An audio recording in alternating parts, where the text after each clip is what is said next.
Hello, students, and welcome. Today, we're going to jump straight into one of the most important topics in all of biology. We are going to look at the tiny building blocks that make up everything. You, me, every animal, every plant. That's right, today we're talking about the cell. Okay, have a good look at this amazing animal, a giraffe. So tall, so majestic. Now look at your own hand. When in the world could you and a giraffe possibly have in common? I mean, besides the fact that we're a lot shorter, Law. Believe it or not, deep down, you're both made of the exact same basic stuff. So, what is it? What are you and this giraffe really made of? It's not just skin, bones, or what you both have for breakfast. The real answer is something so much smaller, something you can't even see with your own eyes. Let's find out what it is. To get our answer, we need to zoom in, like way in. We're going from looking at the whole organism, the big picture, all the way down to the tiniest little component that makes the whole thing work. And here we have it. Just think about how a house is built from thousands and thousands of individual bricks, right? Well, all living things are made up of basic units, and we call these units cells. These cells are the smallest, tiniest part of any living thing that can actually be called alive. They are the foundation of everything. So who was the clever person who figured this all out? Well, that was an English scientist named Robert Hooke. Way back in 1665, he was looking at a thin slice of cork under a very simple microscope, and he noticed all these little box-like shapes. You know what they reminded him of? The small rooms, or cells, that monks used to live in, and so the name cell stuck. So how exactly do we go from a single tiny cell to a whole complicated organism like us? Well, it's all about teamwork and organization. You see, similar cells group together to form a tissue, like your muscle tissue. Then, different tissues work together to make an organ, for example, your stomach. These organs then team up to form a system, like your digestive system. And finally, all of those systems working together, well, they make up a complete organism, just like you. Okay, so what's actually going on inside one of these little building blocks? You can imagine each cell as a tiny, microscopic factory. It's just buzzing with activity, with thousands of different jobs and chemical reactions happening all at the same time, all just to keep you alive and well. Now, not all living things are so complex. Some, like the amoeba, are what we call unicellular. Their entire body is made of just one single cell. And that one cell has to do all the jobs. But organisms like us, or cats, or even a hibiscus plant, we are multicellular. We're made of trillions of cells, and each cell has its own specific, specialized job to do. Right. So we're all made of cells. But are all cells created equal? Not exactly.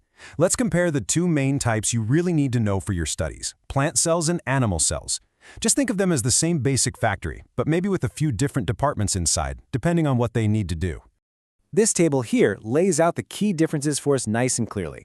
You can see the shape is different. Animal cells are kind of irregular, but plant cells have a fixed, boxy shape because they have a strong cell wall. Okay, now pay attention. This is important for your exams. Plant cells have a cell wall and these things called chloroplasts. Animal cells do not have them. That's a really crucial difference to remember. So we know what cells are, but what do they really do? How do they give us the power to live? Come on. Let's go into the engine room of our cell factory and take a look at two of the most important processes that happen on Earth. First up, cellular respiration.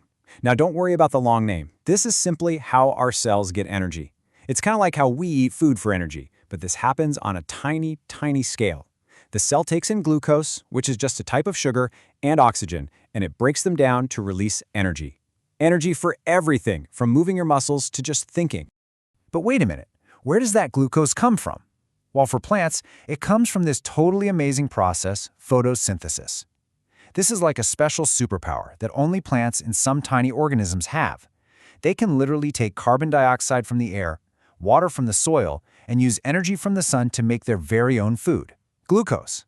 How cool is that? Looking at this table makes the comparison so clear. Respiration happens all the time in the mitochondria to release energy. Photosynthesis, on the other hand, only happens in the chloroplasts, and only when there's light, to store energy. Now look very closely. The things that go in for one process are the exact things that come out of the other. See? It's a perfect cycle. And here's the simple recipe for that superpower, photosynthesis. You take carbon dioxide, you add water, you put it in some sunlight, and out comes glucose for food and oxygen as a little extra bonus. And this picture shows that exact recipe in action. You can see all the ingredients, the sunlight, the carbon dioxide, and the water, all going into the leaf. The leaf acts like a little food factory, and it produces the glucose and sends out the oxygen. So simple when you see it this way, right?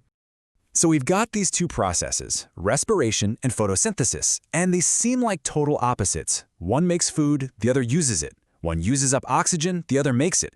But here's the thing, they aren't enemies, not at all. In fact, they are perfect partners in the beautiful dance of life.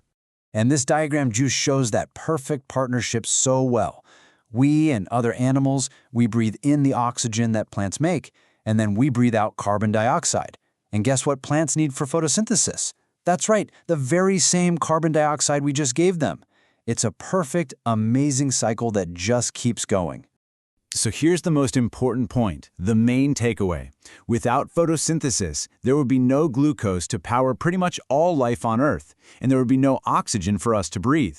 These two processes absolutely depend on each other. And this brings us to one last big idea to think about. If a single person is like a city of trillions of cells all working together, then what does that make our entire planet?